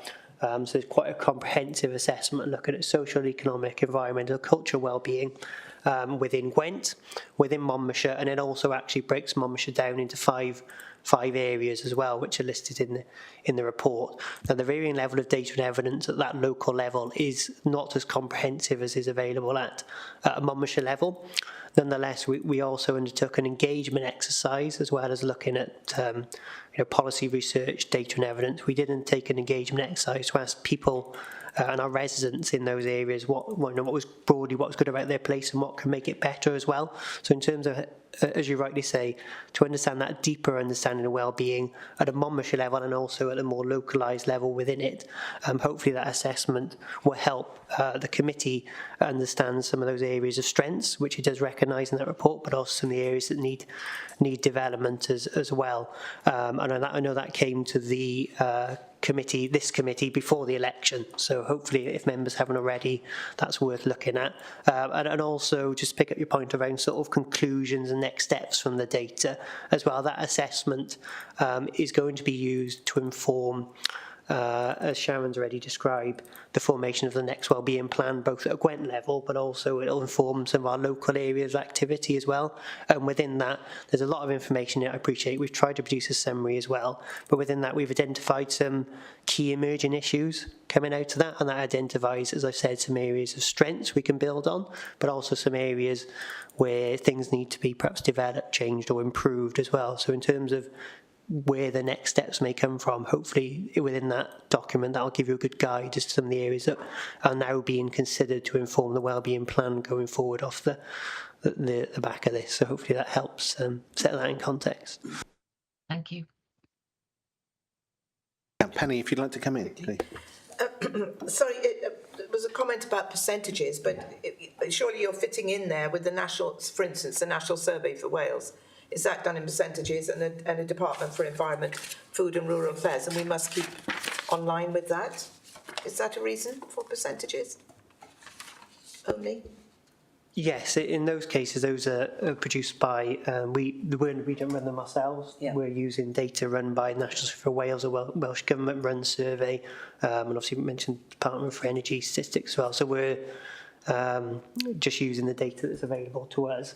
I know, for example, if I take the National Survey for Wales, that's done on a sample basis, try and get a proportionate representation of different areas. I know that sometimes if that survey isn't representative and they haven't had enough responses, that can lead to some areas not being disclosed to make sure it's representative. That's why I say it's making sure that we're using these indicators along with a range of other ones to understand well-being in the county in more detail. But that's where some of the percentages used as the headline results. Thank you. Thank you. Are there no more questions? Right. Officers be relieved now. So is there anything you'd like to add, Matthew? Oh, sorry. Do you want to go first, Mark? Yeah, Chair, I've just sort of picked up that I think there may have been a sort of question around the JBA consultancy on sort of the work on climate change, which sort of didn't come through, but I've just been passed a note on. And just to go back with a little bit of clarity of that. So JBA consultancy were used to look at some of the objectives for the PSB on climate change and decarbonisation. So that came about. They were commissioned by Natural Resources Wales, as I think was mentioned. The reason for that, NRW chair the Environment Partnership Board, so they use their own resources to do this piece of work. JBA themselves are not doing the work. They were tasked with the first phase of there were two parts to the question posed by PSB. One was, how can we raise our level of ambition across Gwent to tackle climate change and decarbonisation? And the second question, and that was the one which JBA were tasked with producing a report on, is what are the steps we can take as a PSB now, or begin to take, that will sort of demonstrate our own commitments? We're almost the tasks or activities that are not in the whole complex field of how we can decarbonise the globe. So that's why they came up with issues like sharing fleet, sharing buildings, using technology to reduce our the carbon footprint of our own operations. So just to be clear, JBA were tasked with commissioning a piece of work which was then handed to PSB partners to progress, and that's been taken through through the Environment Partnership Board, which is chaired by Natural Resources Wales. Can I just check, Chair, if that gives sufficient clarity, or whether there's anything else? Yeah, but is there an action plan though, is there? There is, I'm just trying to think back, so apologies, it's a little while since I've attended the Environment Partnership Board. There will be an action plan sat under that. Some of it has actually proved, I don't want to sort of bore people too much for the detail, a lot trickier than you might imagine. So if you think about sharing desks, so in this organisation, Monmouthshire County Council, we have a desk booking system. To actually open that up across all PSB partners, all of those desk booking systems need to be able to talk to each other. Because actually, if I'm booking a desk on the Monmouthshire Council system and someone from an Iron Bevan Health Board also wants to do it. So in a sense, it wasn't quite as easy as we first thought to do some of these things. So they're signed up to in principle, but there's a bit of work to be done to actually take those forward in practice and put the technology solutions in place to enable them to happen. So just for clarity, so the action plan is not completed. When do we think it will be completed? I don't have that detail, I'm afraid, so I need to go back and check on that one with you, for you. But we can come back and give a response to that either between or at the next meeting. And of course, this committee will get a copy of the action plan, right? If there's an action plan there, okay, the committee will have a copy of it. But certainly we can give you an update on where the actions are. Thank you so much. Thank you. No other questions, right? From members? No? No? You sure? Jill?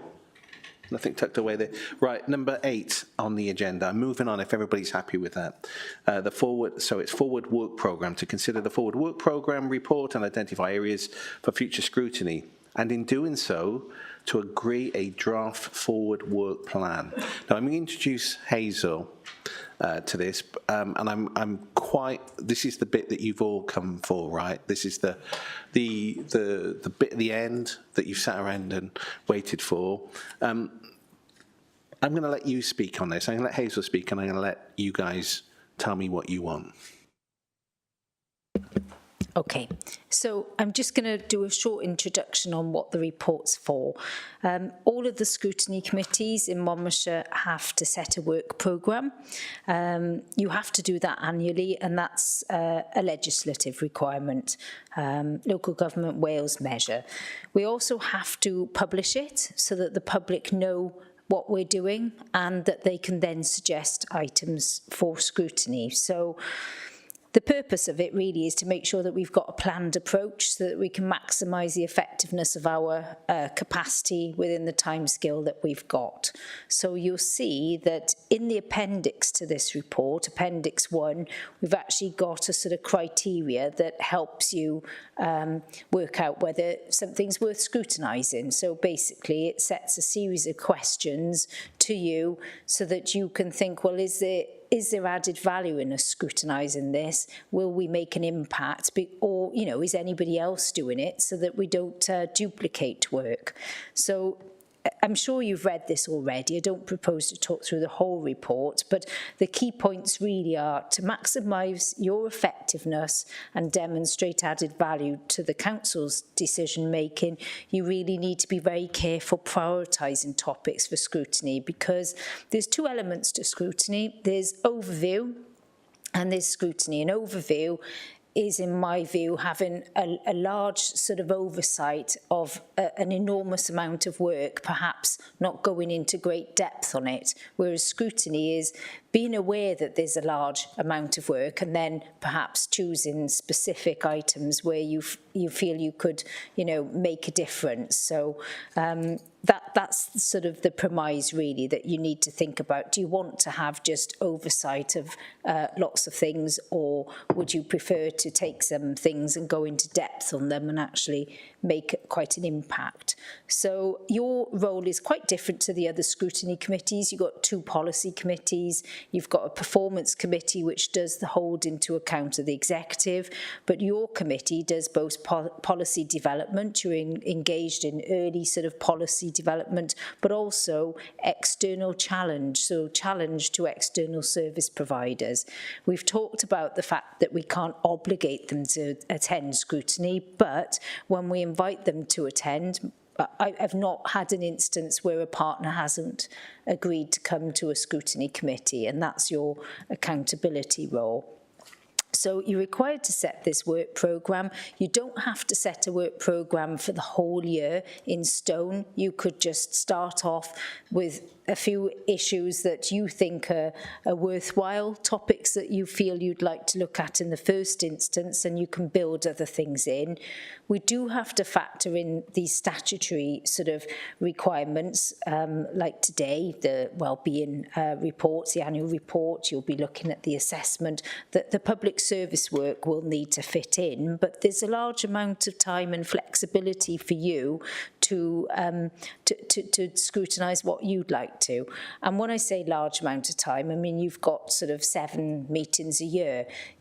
When you think about whether you want to do in-depth scrutiny into something, you could have workshops, which are sessions outside of the live stream scrutiny environment, where you could look at something in depth, and then you could bring it back to one of your committee meetings to sort of formalise it. So you do have the opportunity to do that. That might give you a bit more scope, but I would recommend that you think about areas where you can actually make a difference and be very specific about what your inquiries are. Because if you, for example, were to invite health partners in and just talk about health and services it provides, well, it's huge. So you need to be very specific with your inquiries. And as Matthew sort of stated here today, some issues you might want to think, well, is that really, who is responsible for that? Is that the council's responsibility? Is it the Public Service Board's responsibility? Is it the responsibility of partners? Do we work in partners? Which element of your inquiry relates to who you want to bring in? You can invite experts in to assist you. If you had a particular topic, you could say, well, we're going to invite an expert to sit on the committee for a short period of time while we scrutinise this area. So there's lots of flexibility for you.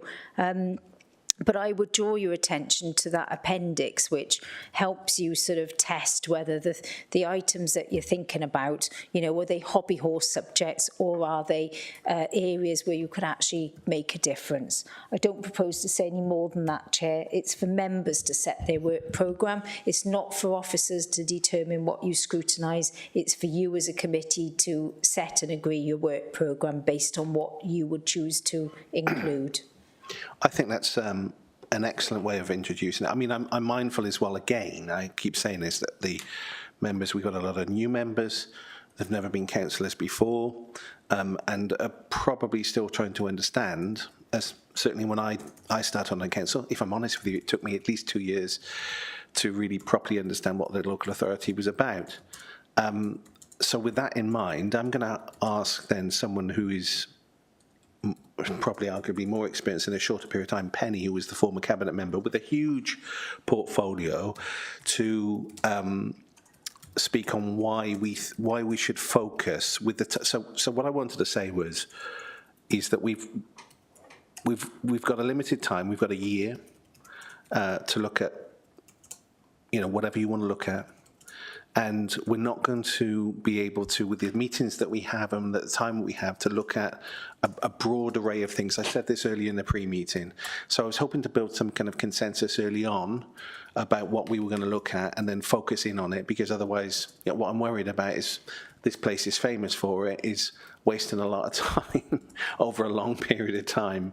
So I'm going to hand it over to Penny now, and she's going to explain to you why we should focus. Thank you. Yeah, well, I just, before I was in the cabinet, I was chair of a CYP with children and young people. So this, just some little things. It's just to back up what Hazel has said, in fact. She just said the word focus. But more importantly, we've got to choose subjects which, as she said rightly, that we're going to make a difference, that are going to make a difference to our residents in Monmouthshire. And that's another key word, Monmouthshire. Not a localised area, not where you live, but Monmouthshire. Too often we spend a lot of time focusing on, you know, specifics that our residents need, which is great, but this is a much larger remit. So we've got to have a disciplined approach. And once we focus on a subject, we've got to be specific. and we've got to think about where we want to go with it, and we must stick to those guidelines. What we've got to do is also give back feedback, relevant and valid feedback to perhaps the executive, the cabinet, our partners, and everybody, other members, and we've got to do that in a way which will help them go forward. And this is where we are useful. It is very different from other, as Hazel has said, from other scrutiny committees, but we could be really, really helpful. We could really be important in a way. I mean, that's not, it sounds awful, the word important, but we could really help this reports to be effective, and we could have outstanding results if we do it properly. So we must choose a subject, we must be specific, we must be disciplined in our approach, and we must give relevant feedback. But also, can I just say something else? There's no shortcut here. We all have to read the material and be prepared for each meeting with questions. Yes, questions will come up during, which we can add to, but, you know, we really must be disciplined. I think that's the word. Sorry to sound so. No. I mean, no. It's no, you've always sounded like that. It's been fine. Yeah. Look, so I think, you know, Penny's really hit the nail on the head. There are clearly going to be issues that people are passionate about, and I totally understand that. That's why we're here, right? But as Penny really says, it's about Monmouthshire and looking at those broader issues. So if anybody now, what I'm trying to do is, we've got a 12-month, so I'm trying to build a consensus that we tackle 3, possibly 2 issues. So if that is the consensus, I need to ask members that that is the way forward. If you don't believe that, if you, you know, if you think that there's an alternative to this, then I'd want to know about it. But I want it to be democratic, I want it to be clear, and I want everybody to be involved in it. So I'm going to open it up to the floor. Have we got any questions? Have we got any kind of proposals, hard proposals that are kind of clear? Thank you. Jan. Oh, Jill was first, then Jan. Thank you. Thank you very much. First of all, is it, I'm confused now. Have we got 7 a year or just 5? Because looking at the document, it says 5. So we need to be even more focused. And the other question is this, we're drilling down in addition to any documents that come our way, are we? So this is our focus in addition to any documents that, like we've just looked at. So we will. This will be our main core of work. Yeah. So we will have other reports that come before us, I assume, but I don't know what they are. But this will be what we concentrate our time on, how we interact with each other, have what we debate about. As you know, as we've already said, we could have specific kind of workshops. We might want to kind of collaborate with other select committees. But it's what you want, really. So I'm looking for some kind of proposals. And is it 5 or 7 meetings, please? It was just said it's 7. I think we've only got 5 annually. Sorry, it's only 5, yeah. Jill, you are right. I'm sorry. We used to have 7 in a different sort of committee makeup, and it just rattled off my tongue. But yes, it is 5, and you will have other reports that you have to do in line with the Public Service Board scrutiny, like today. But we tend to put 2 items on each meeting. And as I've said, you can have workshops outside of the meeting to progress something if you want to look at it in depth. Those workshops are very helpful because you can invite all members to those. So, for instance, with the former sort of LDP workshops, all members were invited, so all members would be able to partake in the discussion and shape the future development of the LDP, whilst it sat with a single committee to sort of chair that. The chair of a scrutiny committee would chair it, but all members would have the opportunity to attend those meetings and engage. So if you chose a subject and you wanted to do some workshop activity on it, you could invite other members in and let them have a say as well. So that is a sort of avenue that's open to you. What was your other question, Jill? Was there another one? That was answered them both. Thank you. Okay, I've got I'm going to give you an example, right? So, for example, I've got a specific issue that I'm interested in, which would be dementia care, post-COVID dementia care. And I explained to some of the members that during the election, I went out and I found people who were literally in need of dementia care that weren't necessarily on our radar. And I'm not sure, when you look at the overall demographics of Monmouthshire, bear in mind that I think Matthew would probably tell me if I'm wrong, but the average working age is 46, compared to, say, Bristol, Cardiff, Newport, considerably less, Matthew, isn't it? So I worry about that. In 15 years from now, we've got a problem. There are multitudes of problems, issues that relate to that demographic, yeah? But one of those is how we care. We've just replaced, as you saw recently, the St Anne's with Crick Road, but that's only like for like. So how are we going to then... Sorry? Seven Views. Seven View, sorry, I said St Anne's, Seven View. So what are we going to do that's different? How are we going to deal with this kind of potential crisis? We don't just deal with it on our own. We deal with an Iron Bever Health Board. Now, that's quite a specific thing. If we just said, you know what, we're going to bring in an Iron Bever Health Board and we're going to talk about adult mental health care, that's too broad. And what I'm trying to say to you is, it doesn't necessarily have to be my specific idea, but we have to be quite specific. Otherwise, we're wasting our time. Now, Penny mentioned dentistry. That's another good one. For young people, right? That's another good one. So I don't want to lead you because I'm the chair. I want you to come up with these ideas. So what I suggest you do, if it's all right with you, is we focus on one today, and then you come along next time, or you can interact with me. Yeah, phone me up, email. We can have a WhatsApp group if you want. Yeah, and that's a horrible thought. It's not another one, right? But we could do that, and then look at say maybe 3 other issues over that 12-month we got, and we've only got 5 meetings, as Jill's rightly pointed out. What are views on that? What do you think? I think it's fair enough. Yeah. So I would propose then, if I may, Chair, that we bring in an Iron Bever Health Board, and specifically the adult care unit, the dementia care unit, which I think is now working out of St Woolas, and we ask them specifically what their plans are for Monmouthshire. What are they doing to deal with the demographic time bomb that we face?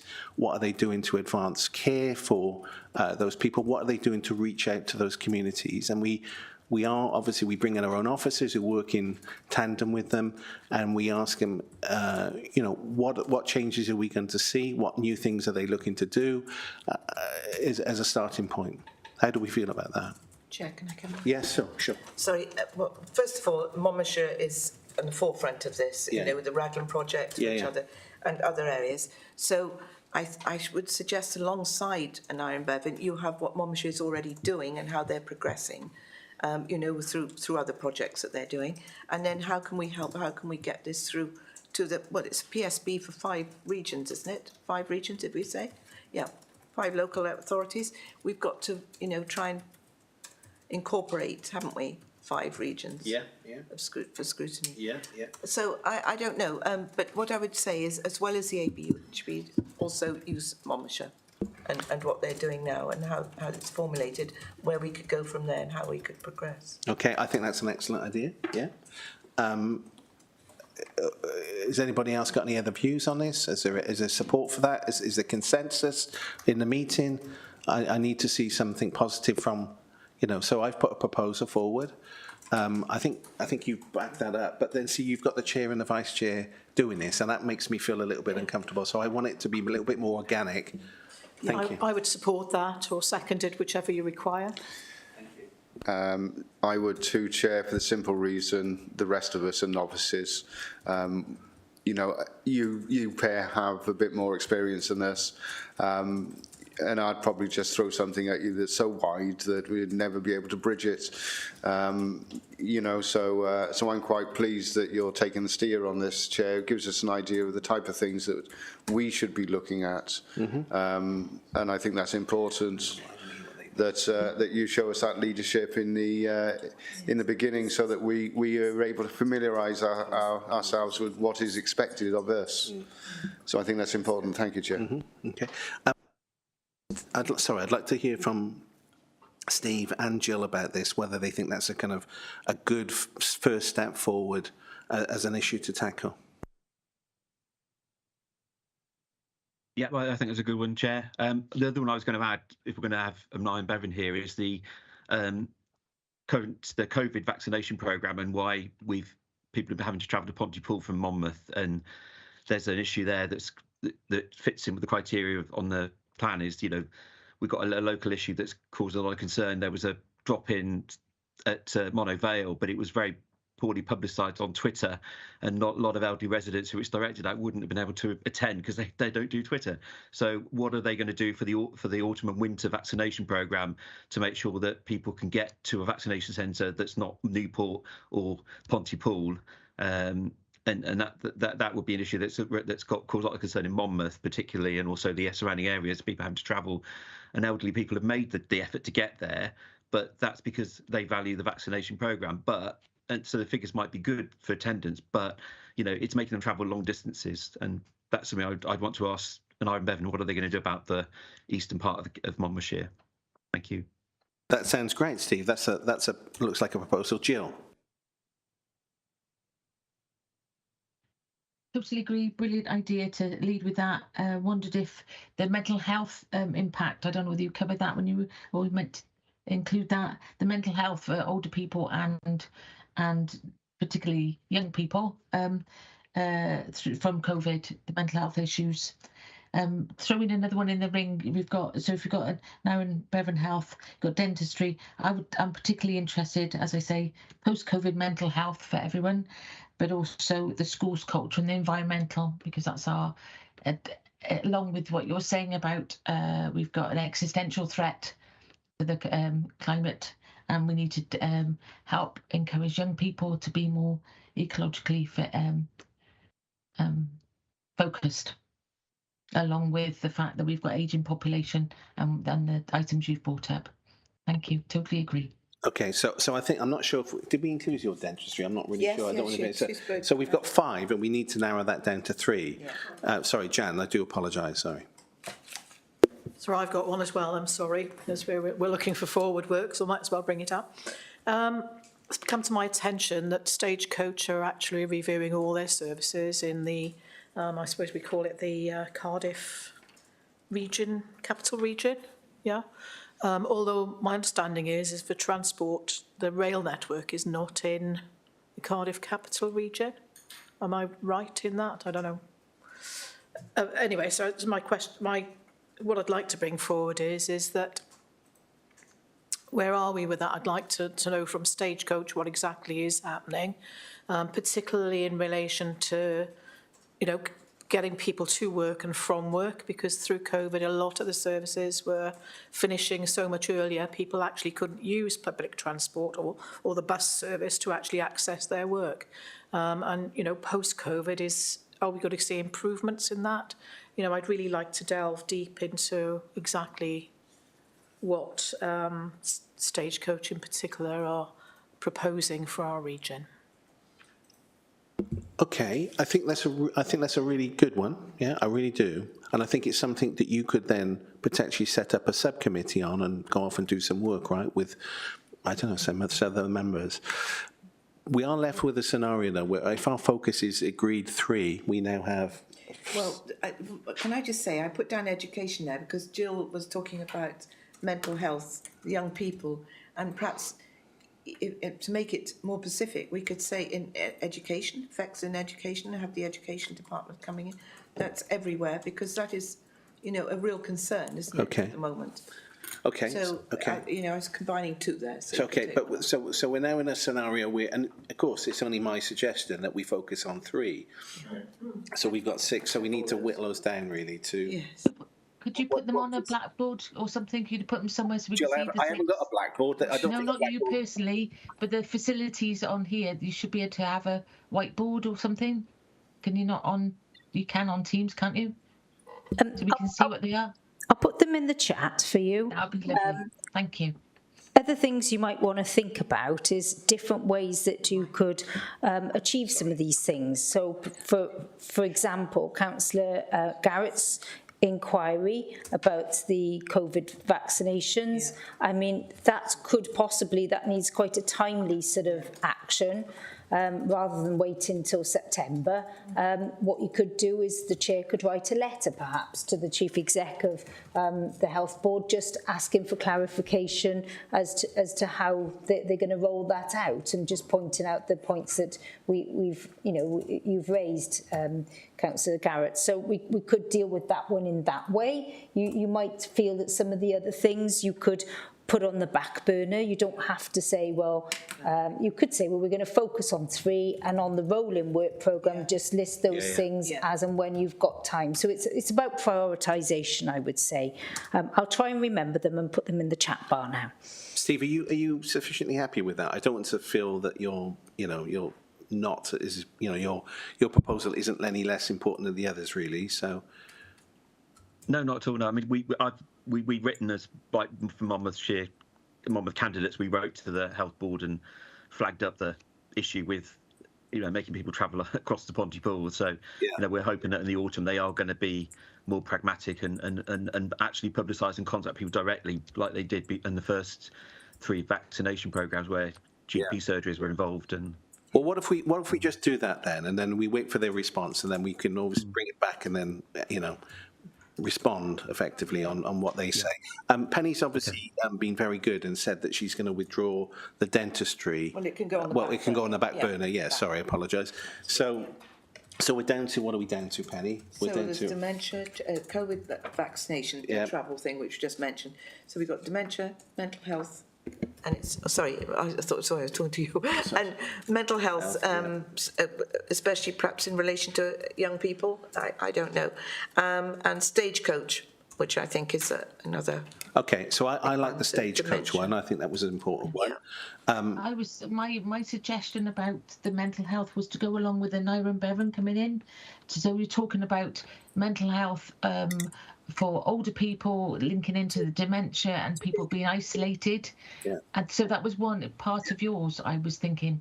Yeah, I just think that's that's broad. So when we talked about specifics, I understand what you're saying, but I think that's too broad about over 65's mental health. I mean, it's a massive one, and I think we have to be more specific.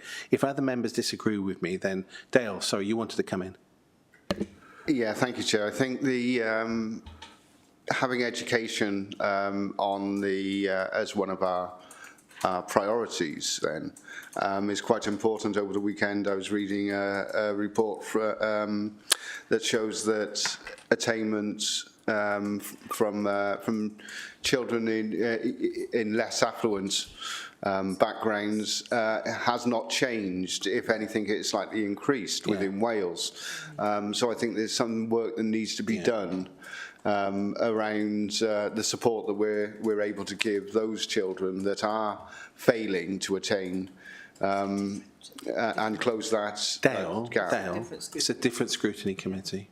Okay. Sorry. And with respect, I didn't say education. That has been filtered from what I said. I said environmental aspects, and particularly how we are, like I mentioned previously, about how we are ensuring that we're training the young people to change the modal. We're doing all the active travel and all this, and none of it's touching the young people. So sorry. You're doing a lot of good work. I'm just saying we could have some information. So I didn't say education per se, which is a massive thing. I was saying environmental education. Penny.